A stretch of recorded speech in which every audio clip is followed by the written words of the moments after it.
Hello and welcome to this special Religion Media Centre Creating Connections briefing. The last time I was with all of you, we gathered to check in on some of the faith and community representatives that just lived through some of the worst civil unrest in our country in a decade. And I don't need to remind you that I think there were about 20 cities which saw violent clashes, all sorts of terrible things happening, shops looted, buildings set on fire, people seriously hurt. And in some communities, people were made to fear for their businesses and even their lives, very sadly. There were, of course, counter demonstrations. And following all of that, we saw swift justice exacted upon some of the worst of the rioters, many of whom are now in prison. But we also, last time, talked very much about communities coming together in the aftermath, people from different backgrounds, different faiths, coming together to not only clear up the mess that was left behind, but to show support for one another, regardless of faith background. And that's something I'm very keen to reflect on today with all of you. Has that spirit of solidarity continued? Are there stories that we can highlight of where people have been coming together to support each other? And also, the second thing I want to do today is to reflect on this year's Religion Media Centre lecture, which, as you may know, was given this week by Labour MP Sir Stephen Timms, if I can say it right, at St Bride's Church, a beautiful church in central London. And amongst the many points Sir Stephen made, was the huge importance of faith groups in this country and the absolute necessity to tap into all of your experience and your influence. So don't worry if you weren't there and you haven't seen it yet. I'll recap the main points. And also, if you want to see the whole lecture, it's now available via our website, religionmediacentre.org.uk, where you can see the whole lecture on video. It'll take you to YouTube. So let's make a start. Now, it's totally unplanned. So I can see most of you on the screen. I have to keep flicking between screens. But if you want to contribute, there's several ways. One, you can put your message into the chat and say who you are and what you want to talk about, or simply put up your hand. Or I might just pick on you, if that's okay, because I just want it to be a conversation. We've got just under an hour. So let's make a start. And I was just wondering whether I could pick on somebody, because I was just looking at some of the names here. Ian Rutherford, don't be too shocked if I come to you first. I know that you're a Methodist minister in Manchester, I think, Ian. How's it been for you in the Northwest since all of that terrible events of the summer? Well, of course, as you know, Southport was the place where that awful tragedy occurred. And that, I think, in a sense, brought about something really strange in our country. And for then there to be all of those unrests across different cities, including Manchester on that first weekend, was frightening and fearful. One of the things that I think we've been really pleased about in Greater Manchester is that there was a preparedness to name that unrest as racism and as Islamophobia reasonably quickly.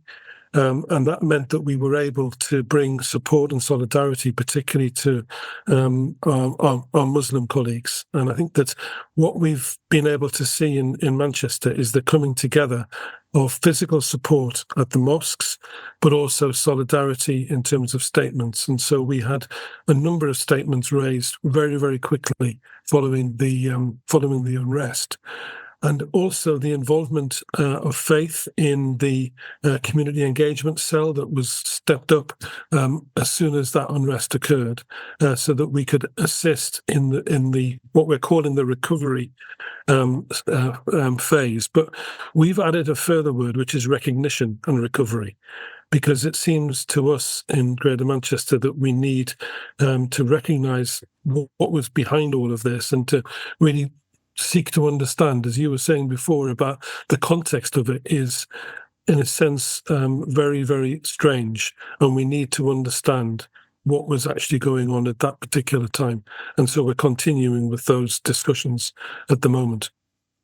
But do you feel overall, Ian, that there is quite a bit of hopefully positivity coming out of this, that at the very least it's brought people together? I think that's right. And certainly if you were to look at the three main statements that we put out, both as the GM Faith community leaders, Citizens UK, and the GM voluntary community faith and social enterprise sector.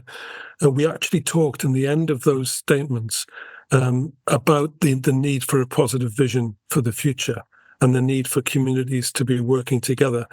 I think there's an element whereby we think there needs to be some weaving of trust in relation to all of this.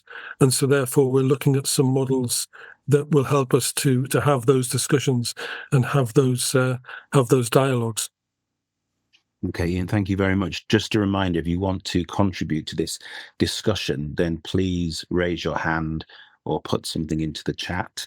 I know that Sukhbir Singh has just put his hand up straight away. Can we bring you in to get your comments and your thoughts on what's been happening? Thank you very much, Leo. To be honest, the contribution I'd like to make is that when the incident happened in Southport, obviously we are aware of all the coverage and so on. But one of the things that was particularly useful for me was the event, the peace vigil that they actually had in Southport. And they could have been significantly better supported by faith communities, people of faith, by going to Southport at that peace vigil. But the information was very, very limited. I mean, I found out at 4 o'clock on the Friday that the vigil was happening at 5:30. So I only got there just in time. So it wasn't very well communicated. But I'd like to know and see how, if there is a need for faiths to support other faiths in similar situations in the future, and I, pray that it doesn't happen again, how that information is shared. How do we make sure that people of faith do get the opportunities to support people of different faiths and standing together? I guess it must have been chaotic, to say the very least, after the terrible events of what happened in Southport. But at least there was a vigil. But you're saying really a cri de coeur is that we need to ensure that when, God forbid, things like that happen again, but when things happen, that we stand together as different faith groups and make sure that everybody is aware of what's happening. I think what I'm saying is I'm not sure where and who the right body is. That from Manchester, there was just 2 people that went. That was me, 2 people from different faiths went to Southport. One was Rabbi Robin Ashenstein and myself. But there were a number of people from Islamic faith from Manchester who went. But really, if something happens in the Northwest or another region, then we need to be able to connect somehow to a group of people, say, look, this is happening, and can you support it in the future? So, God forbid it doesn't happen again, but something will happen, and it's useful for us to be ready. Now, whether this is the forum, I don't know, but we need some sort of forum to make that happen. Okay, so can I just make a plug, by the way, that many of you on this call were part of our Creating Connections events that we've held by the RMC across the country. And that in itself is a network that we've kind of created. And I suppose this forum, Ruth, I'm sure you would agree, is a way of linking people together across. How many cities, Ruth, have we actually covered now across with Creating Connections? 11. And we've got more coming up in the autumn as well. So already we have a self-made network of people. Manjit Kaur was saying something in the chat here about it was good to see the anti-racist group stand up and say, who are you? This is not us or our community. Manjit, are you able to speak to us and just put your point a bit more forcefully in person? Probably very forcefully, Leo. No, I've just come back from India, and I was in my village, and obviously it's quite interesting, although the BBC is very difficult to access in where I am unless you pay for the channel, which is a lot of money if you're local. Cut a long story short, they'd all heard about the riots and were actually quite concerned about relatives that were here. So I actually explained it was fewer cities than... wasn't the whole country running riot, and I did use some of the BBC clips and some of the points made by RMC to explain what was happening. But the part that folks there were interested in, and sort of minority communities here, is the fact there was an anti-racist stand up in various places as well to say, look, this is not our community. We don't believe this. You know, who are you to speak on our behalf? I am sort of still perturbed about the whole events and how it got to where it got to. I don't want to name the person's name because I think he gets a lot of publicity for doing very little.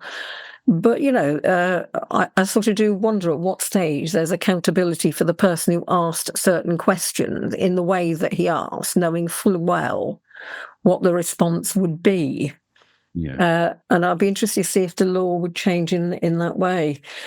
Colleagues abroad were particularly pleased to see that the government took a firm stance on the matter. So I think in that sense, it probably was quite a positive reporting of what happened in that sense, and sort of did show the lovely side of living in the United Kingdom. For most of us don't experience some of the extremes that we're seeing during that particular week in the UK.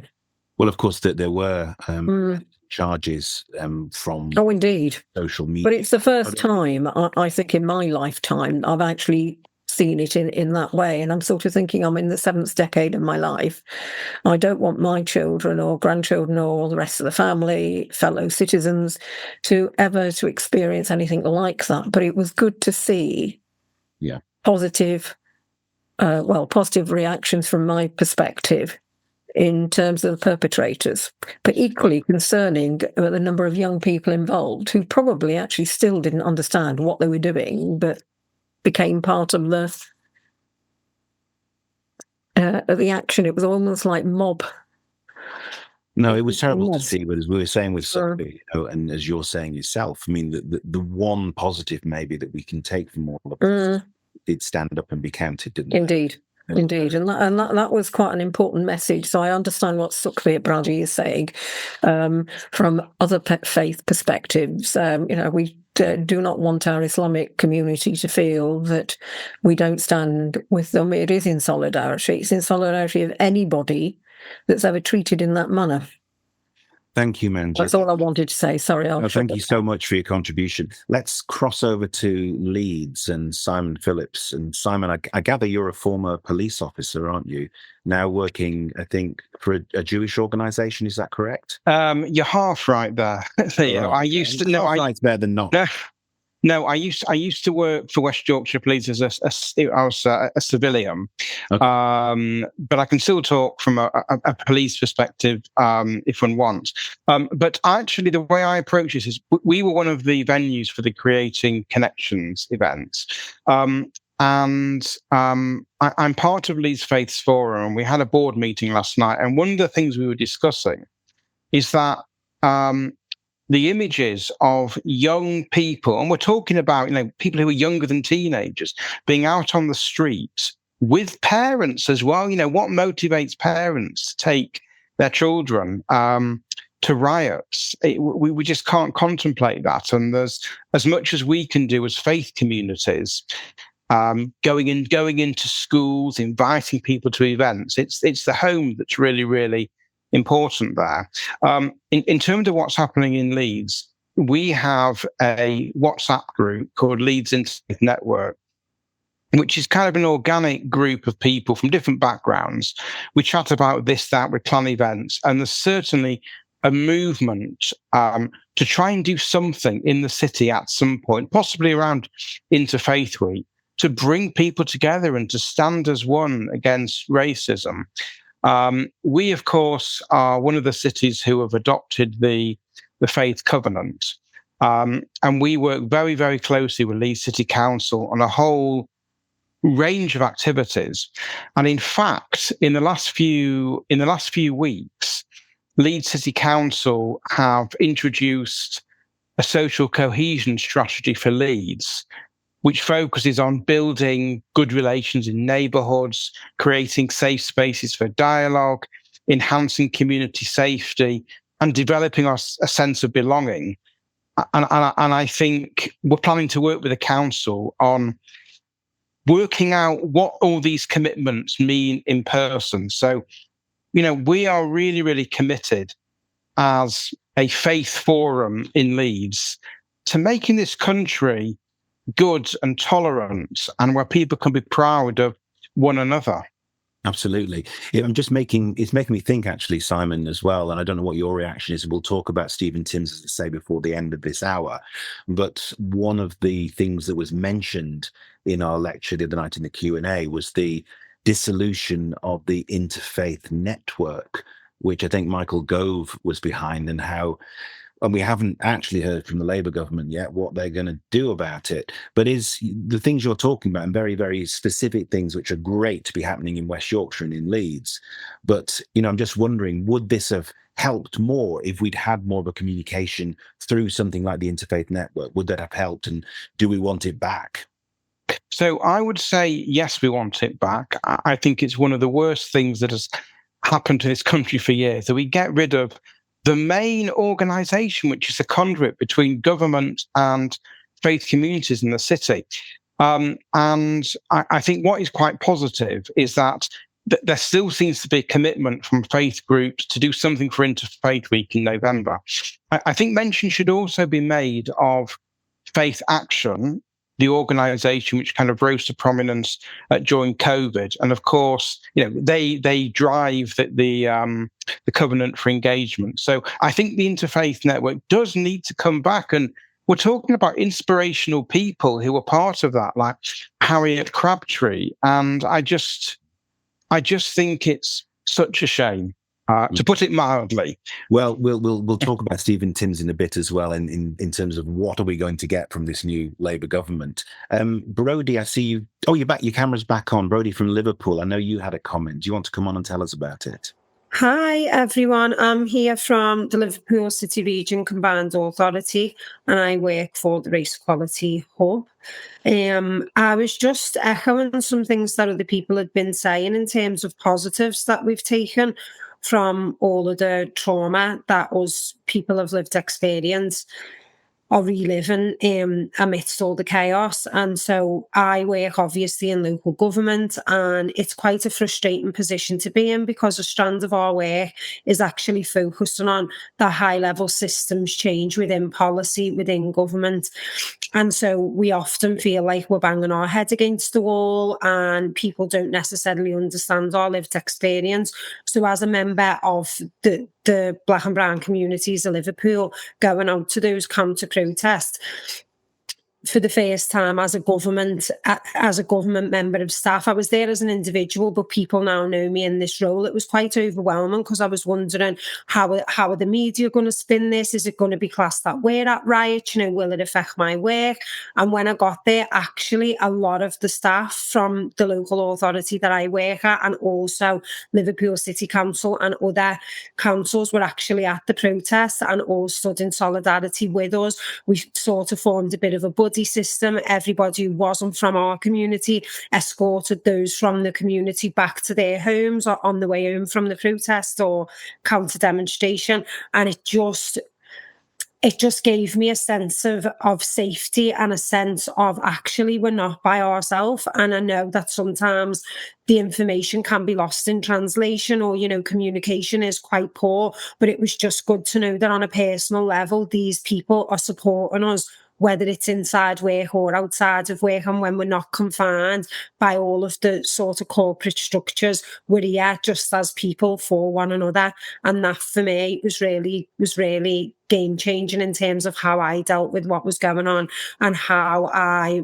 formed a resilience to some of the things that I was seeing. Because in the Race Equality Hub, obviously we're in a unique position where we're actually being faced with traumas quite daily. We're speaking to people and we're hearing about lived experience daily. So all of our work pressure was sort of amplified massively by all of this unrest. So it was really good to feel held by those in local government in Liverpool. And I'm not sure if that's been echoed outside of the city, but I know that the Race Equality Hub being erected when it was has really given our communities somewhere to go and somebody to speak to and a safe space to be in these times. So yeah. Oh, well, thanks for that, Brodie. I mean, it just shows, doesn't it, the importance of those local initiatives.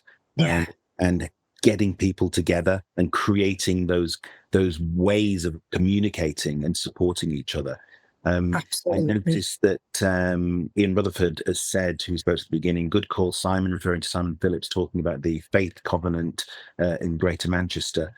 You have, Simon, a Faith Covenant in Greater Manchester. Let me just also bring in Sulaka. Are you able to come on to talk to us? You wanted to respond to Sukhbir's comments as well and to talk about local resilience. Hi there, I'm Sulaka Abishal. I do actually work on behalf of the Greater Manchester Resilience Forum, so I'm the BCFSE Programme Manager.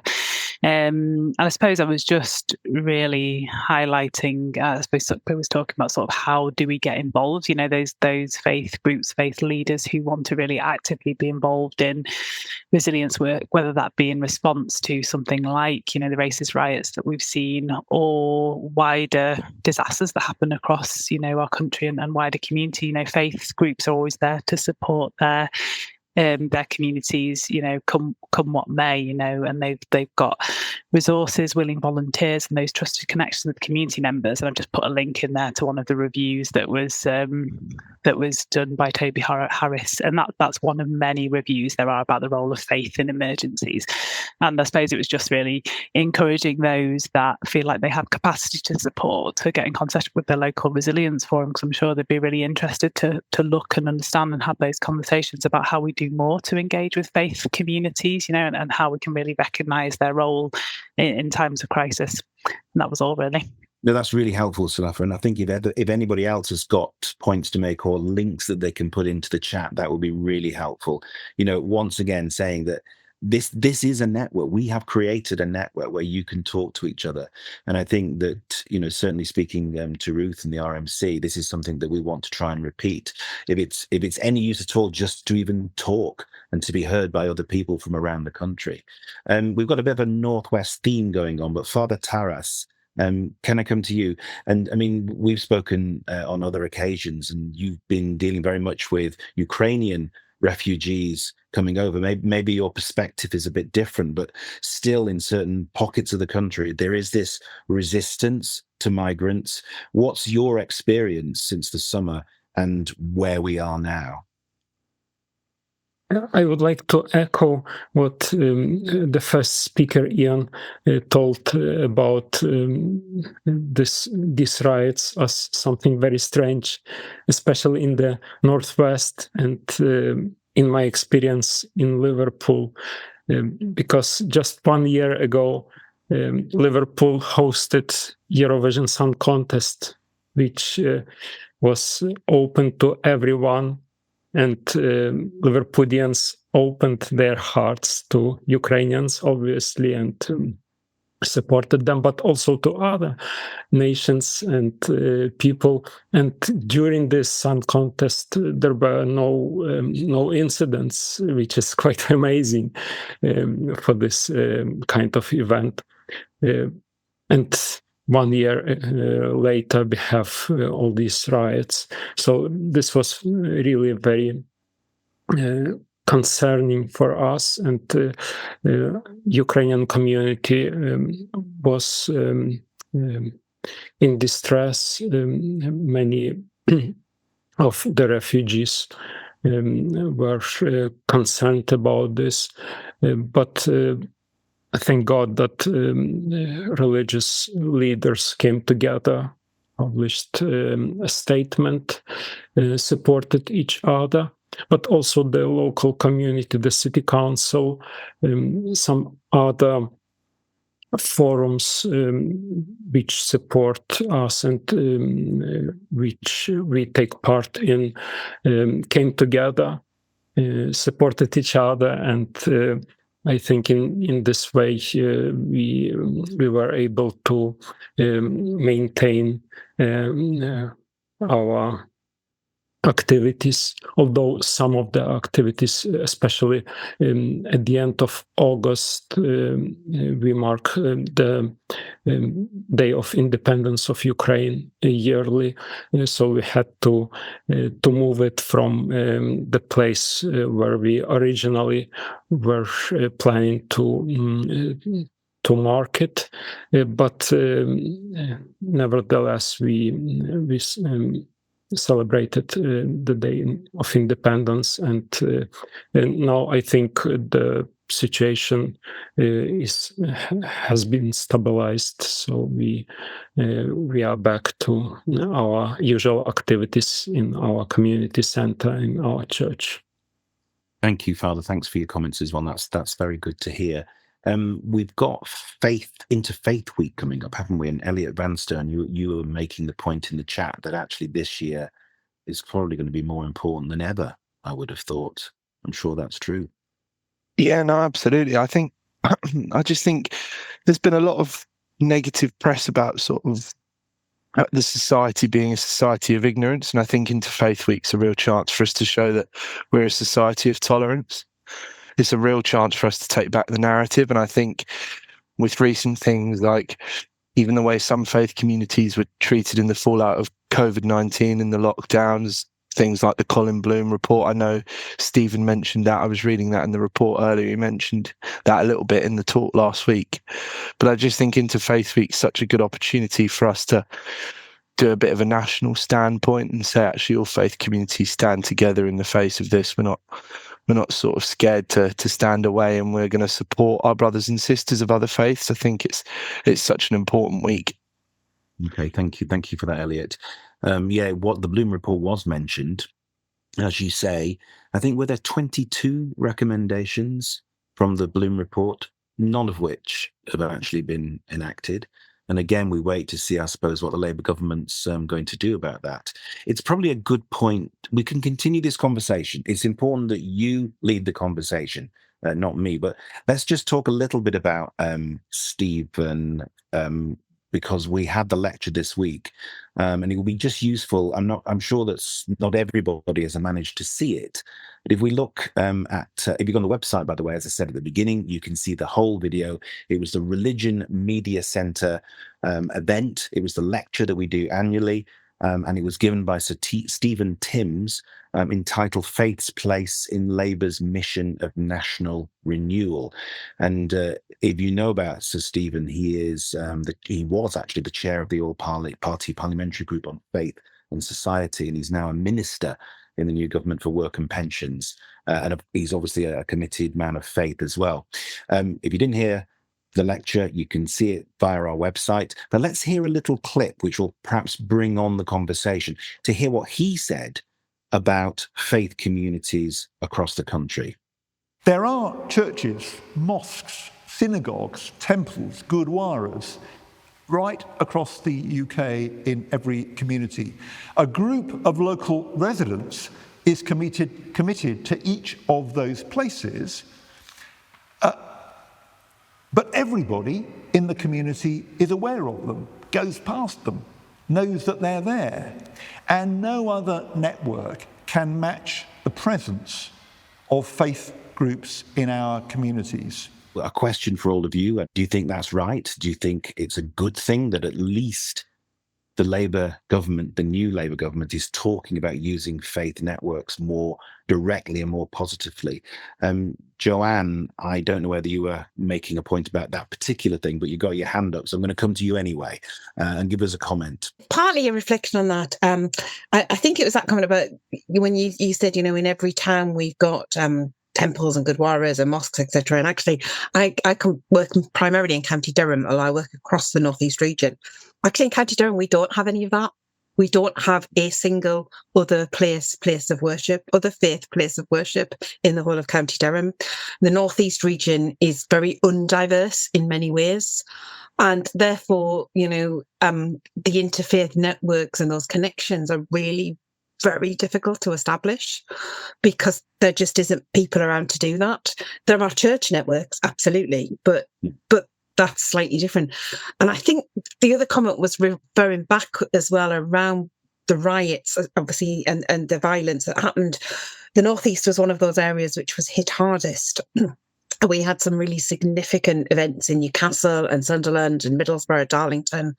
And we work really well with the local resilience forum. I think having a faith contact on that is very useful. I would echo all of those. They contacted us every day. I work particularly with asylum seekers and refugees, and they gave us a huge amount of support and help with that. But I think some of the things that we're missing is around why we got to that point in the first place, and working in some of the communities around the Northeast. Yes, what we saw was racism, and we need to call that out. But we need to do a lot more work on the roots and the causes of why that happens, and not just gloss over some of those desperate roots. The anger in those communities about feeling neglected and ignored for so long, and the likes of certain people who whip up the thing and make that anger directed at people of other faith or asylum seekers and refugees, but actually the fundamental issue is around anger. And in every place we had a violent outburst, reform had come second in the election. Yeah, every single bit, and the turnout for the election was 50% or below. Yeah, and I think that says a huge amount about where communities are and what's happening in communities, and why there's a space where that rhetoric of blaming others is easy to keep fostering, and people can get in there and make that happen. I can see quite a few heads nodding while you're speaking there, Joanne, so I'm going to pick on some people. Forgive me. Don't worry. Jagbir, I noticed you nodding your head quite strongly. Jagbir Jutti Johal. I was going to start typing into the chat because I've got to leave in a bit. But what I was thinking of is government wants to engage with faith communities. They want us to take on more responsibility in trying to curb and prevent these kinds of issues happening by building up these relationships. That's all well and good, right? We've been doing that anyway. Faith communities have been doing that since the beginning. The issue is we can continue doing it, but the government has to realize that faith communities also need resources to be able to do that, right? Nobody is talking about how do we support the faith communities to do these kinds of conversations and everything. And Joanne mentioned some really important things, which I think is very difficult for people to raise. What are the reasons? Why did things explode as they did? Why aren't we having those difficult conversations? And if anybody does try to have those difficult conversations, they get shut down or they're called racist, etc. We've got to be able to have these discussions openly and truthfully so that everybody feels engaged. If we're just engaging one part of the community, right, in the UK, and not the part that is disenfranchised and not learning from them what the issues are, we're not going to get anywhere. We're not going to solve the issue, right? And the other thing is, I see a lot of us on the screen here. The main constituent that we really need to be getting at are the young people, right? Because they are the future, but they are also the ones who felt disenfranchised and who got involved. And that's all to do with all issues around parenting. I was listening to the sentencing of one young 14-year-old boy, and the judge said, well, I'm not going to sentence you. I'm not going to sentence you because your parents' response to what you did, the wrath of your parents that you received, was such, right? So we've got to look at the social structure and families, etc., and everything. Were you happy with that, Jagbir? Were you happy with that judge's comments? I think we've got to realise that there is a responsibility on parents in terms of guiding young people, etc., and everything. There's also a responsibility on parents to lead by example. And when I'm talking about racism occurring, and those kind of homophobia or anti-Semitism, etc., among young people, that all starts at home.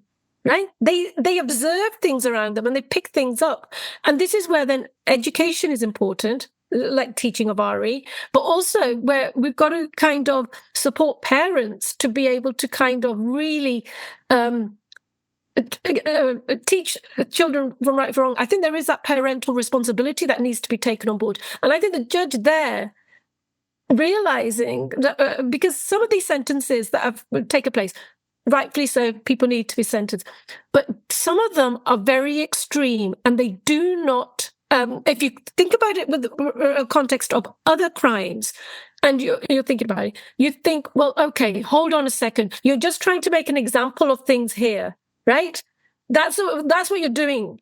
But you're not dealing with other things in the same way, right? Which actually should be made more of an example of. And it's a bit of a rambling thing because no, Jackie, I understand exactly what you're saying, and you're right. What Joanne was raising is a really, really important point. If anybody else has got any thoughts on that, please come on and tell us. And a couple of other nodding heads. Ian, I'll come to you in a second, Ian Rutherford, but also Steve Botham. I noticed you were nodding your head as well. In Birmingham, so not the Northwest, but Birmingham. What did you? Birmingham, yes. We had Keir Starmer come and visit about 6 weeks ago, and he particularly wanted to meet with faith leaders, and I think that was positive, if not a little challenging. The new elected mayor has then called a conference with people from faith, which we had a couple of weeks ago. I have to say it was a bit of a disappointment, but I think often broad community conversations are, and if you're not careful, they just tick a box rather than get things done. So you had 100 people in the room and 150 different agendas, most of which weren't related to the issues that we should have been discussing. So that's one of the problems with community engagement. I think the challenge, and people have intimated this, is how do we go to a deeper level? I was with a group of some Afro-Caribbean leaders last night, and they've been left out to a degree from the current discussion, but the level of hurt across the generations and the sense of injustice and the sense of we've been left behind actually, in a sense, could potentially get worse with the Afro-Caribbean and Black community at the moment, because they're not the centre of attention, but there are so many deep-set hurts, and you go, how do we heal those? The conversation about Islamophobia that Ian was talking about. Again, how do we get into that? But I think one of the things we're thinking about in Birmingham, and we're talking this through with the West Midlands Mayor, is how do we get some of the community-based dialogue? It's all very well to get sort of intellectual interfaith people in a room, but it's who are the practical people on the ground who are going to make real change? And how do you bust some of the myths? And how do you correct some of the misunderstandings? And how do you build relationship? And I think that has to happen at community level. So whilst we talk quite rightly about things on a broad base, there's a depth at which we need to go within certain communities to say, can we pilot some dialogue work that's really going to help move us forward and address some of these hurts? And can we recognise that if we just do tick boxes and if we do shallow conversations, all we do is we leave more frustration. There needs to be a commitment which says this has to be long term if we're to address things. The other point I'd just make quickly is I think the political scene is very different from it was under the Conservative government. The Conservative government were not the best at listening to people, whereas at the moment the new Labour government is listening and is listening quite hard and wants to engage people. Now, of course, that's a little bit of the honeymoon period of new governments are better at listening than old governments. But I think it does create an opportunity that hasn't been there, and these incidents create an opportunity that haven't been there. The final point I'd make is that whilst we need to tackle the issues around community cohesion and community working together, there is an underlying problem of deep-set poverty in many of our communities, and we can't separate those out from the issues that are arising and bringing a lot of anger to the fore. Okay, a really well made point. And it's interesting, going back to what Jagby was saying, that something else that Stephen said was that faith groups have the motivation, the resources, the buildings, the people, and in some instances, the cash to help. But that doesn't seem to be saying that the government's going to be stepping in with cash themselves. And is that, Ian Rutherford, let's come to you now, because you had your hand up for a long time. Is that something that worries you? Because it's all right to have all of these thoughts and how we want to use the faith groups, but if there's no cash, if there's no resource to make it happen, then what do we do? I mean, let's be careful we're not co-opted in that extent, to that extent. Well, it does sound a bit like that, doesn't it? Yeah, and that we are seen as being not just useful, but actually an important element in all of this. I mean, I think Sir Stephen is right. We've been embedded in our communities for many years. We've got the local knowledge. maybe we have a sense of the morale of the community. We have an understanding of where things hurt, what is strong, and the vulnerabilities. But as Joanne pointed out, and as Jakbir has continued, we sort of missed this a little bit. So it does, for me, bring the question, what is the quality of our listening to our communities as faith people? What is the safety of the space that we've got to express some of this difficult stuff that is there? And should it not be that we're considering how we weave more trust within our communities for people to be able to make these comments and to have an understanding of really just how bad things are in some of our places? So I'm with Steve absolutely on this. It's community-based dialogue that we need to have, and maybe there's some models that we need to look. And I would mention weaving trust as one of them. Thank you, Ian. Aman Jaswal, I know you're talking specifically about youth groups. Can I come to you next? Because also there was something that Stephen said again, was that 17% of total run well-being initiatives around the country, which includes things like youth groups, etc., are all done by faith groups. I mean, there's a staggering statistic of how many youth services are provided by faith communities. But are you, Aman, worried or rallied by the idea that faith groups can be used even more, or is this just something that we're going to have to, as you were saying, Ian, we're co-opted in to help? Obviously, I'm speaking from a London perspective, and obviously what happened across the country didn't quite translate in London. But speaking about faith groups and interfaith work that we have going on in Brent Council and some of the neighbouring boroughs around, is there's a lot of youth services that are provided by faith groups, and they are filling in the gaps left by youth services from council cuts from way back in 2010. But just coming on about the need for having more youth groups engaged and young people engaged, there's also a bit of resistance. So when I engage with some of the leaders in faith groups, around Ramadan, I'll speak with the Imam, and I call them the Uncle G Imams. They don't accept some of the issues and even the Gurdwaras about young people are engaged in drugs, they are carrying weapons, and they are susceptible to kind of the impressionable and almost if you like propaganda. And often I call them the Uncle Gs. They're the older kind of elders. They just don't seem to kind of want to accept what is going on there. And I think I probably would say that we need a younger breed of people to come that can engage with youth groups a bit more and have that relevance with them, really. And that's an interesting point, Aman, and particularly about hinting at things like knife crime and the really valuable services that youth services from faith groups can actually help in, well, hopefully kind of stopping that, or at least in some way going some way to stop the actual numbers of terrible knife crimes, etc., that are happening. Again, it's something that Sir Stephen Timms talked about. And is it possible for us to hear that clip where he mentioned the role that the faith groups could play in that part? Faith groups also clearly have a lot to contribute in the mission to take back our streets. Faith communities across the country run youth groups. I think the majority of youth provision in the UK is run by faith groups. They run anti-knife crime projects that help keep many young people away from violent crime. We need more initiatives along those lines. Again, making the point that faith communities, particularly working with youth, could actually make a real difference to some of the worst things that we see happening in our society.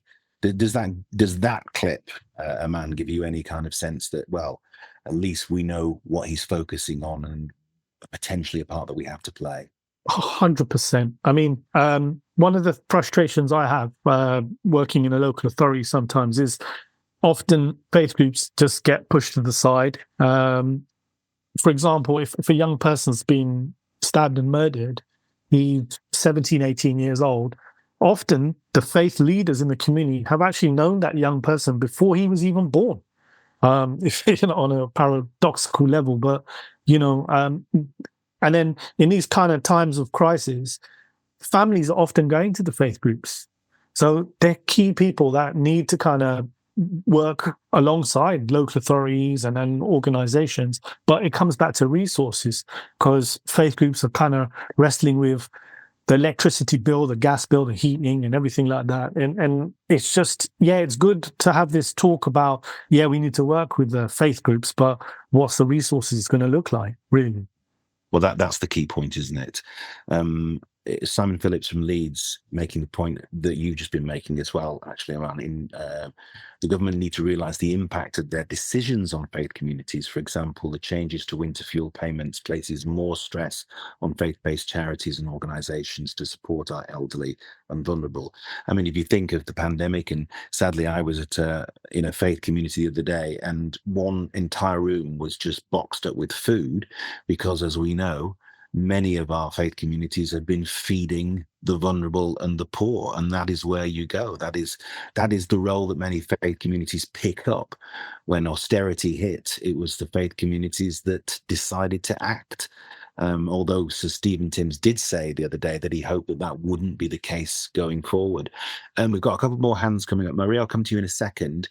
Let's go to Arazu down to the southwest in Plymouth. Hello, everyone. I just wanted to, if you'd allow me, to just share some thoughts on work that we've been doing in Plymouth that I think Ruth and Leo know a little about. But for 23 years, faith communities have been collaborating in Plymouth through an organisation called Plymouth Centre for Faiths and Cultural Diversity. And obviously, when we started to do this, we did it because we felt that this is what really naturally should happen in every community and every city. But it's been really interesting. It's been full of highs and lows, obviously, a lot of learning, but incredible bonds have formed between members of faith communities and trust.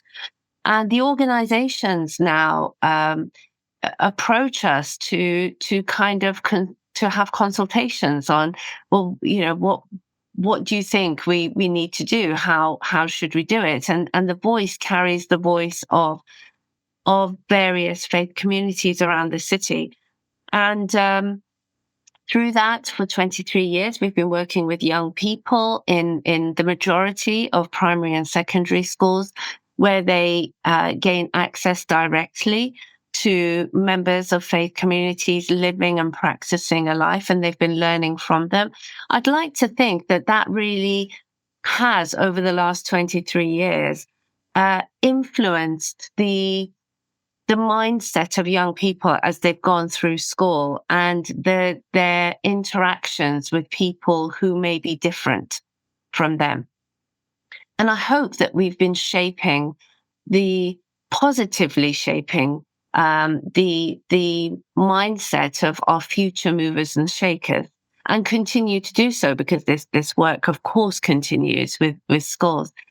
Sadly, the funding dried up for the work that we did in the communities, and some of you have been talking about how wonderful it would be to do things with jointly within the community. That funding dried up after 10 years of the start of our work, because local government didn't feel that it was really necessary.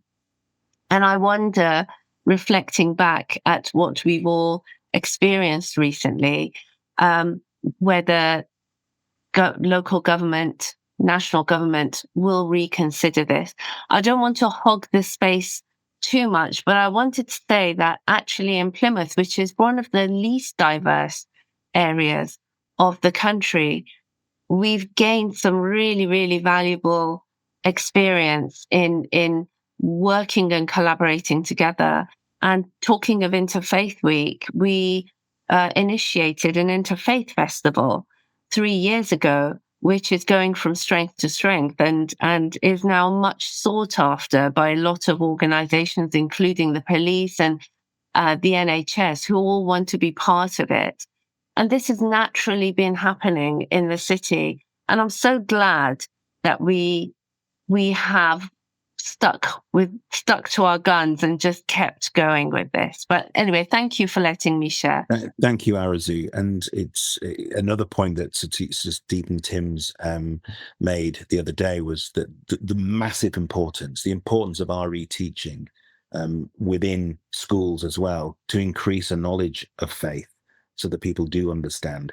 And of course, it makes me kind of think back also to the Bloom report, which made the point and some recommendations around the fact that often decision makers in local government and even in national government, civil servants, etc., those in local authorities, do not understand faith communities, actually have very little understanding of faith, full stop. And that is something else that probably needs to be addressed. Maria, you've had your hand up for quite a while. Whereabouts are you, Maria?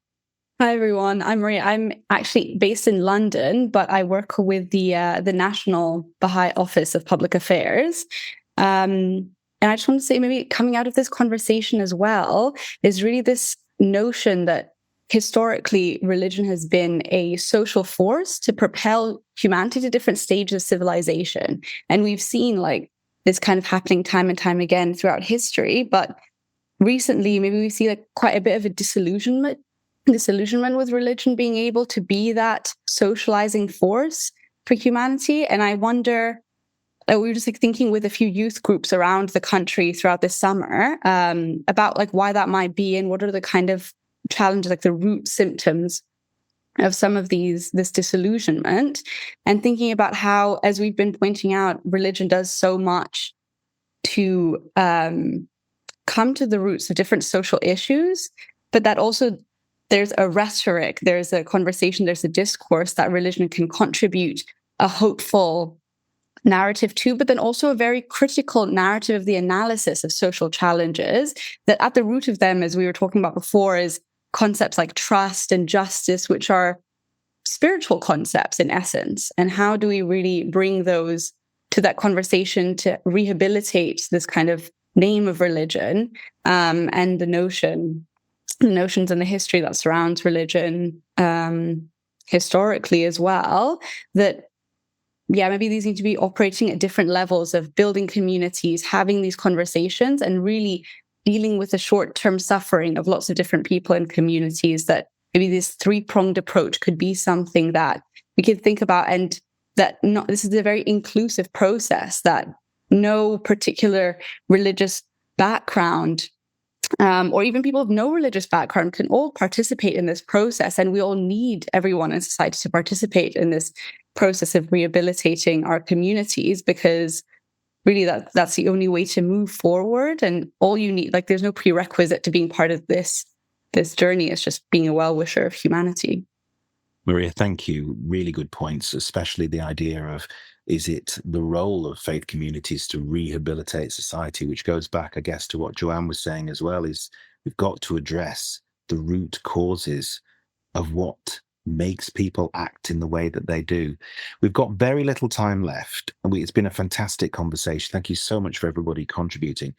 Who would like to, or one or two of you, just to sum up in maybe 30 seconds or so, put your hand up, but what can we take forward? We've talked about some of the positives. We've put into the chat some of the things that are going on. But if somebody would like to just sum up for me, just two things that we can take forward, and particularly as a group, as a sharing group like this, creating connections, and what the RMC could do.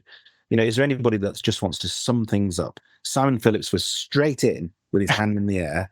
So, and there were also other comments of yours in the chat that I didn't get to, Simon. I'm really sorry. But what's your positive takeaway for us?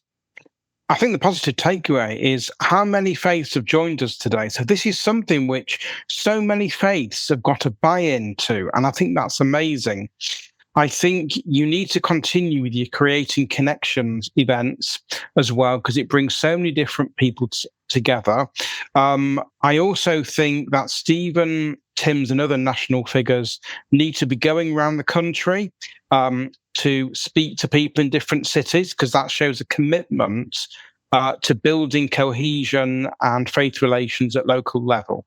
Thank you, Simon. That was brilliantly put. Brings us to time, actually. I should say that we're hoping to speak to Lord Khan as well at some point very soon, the new faith overall faith minister. So hopefully that will happen very soon here. We can bring him to our Creating Connections community. But for the moment, thank you so much. You've all shared so much. It's been really interesting to hear what you had to say, to share your stories, and to use this forum so that we can go right around the country as we've done today. And as you said, Simon, involving so many different faiths, you know, there is something really positive in that. And nod your heads. Just tell me, is this something we should do more often? Just getting people together, just have a chat around the country. Good. I've enjoyed it. I hope you have. Don't forget, you can see our website, religionmediacentre.org.uk, all on there. I'm sure you all get our newsletter from Ruth every day with religious stories. But for the moment, thank you all very, very much indeed. Thank you.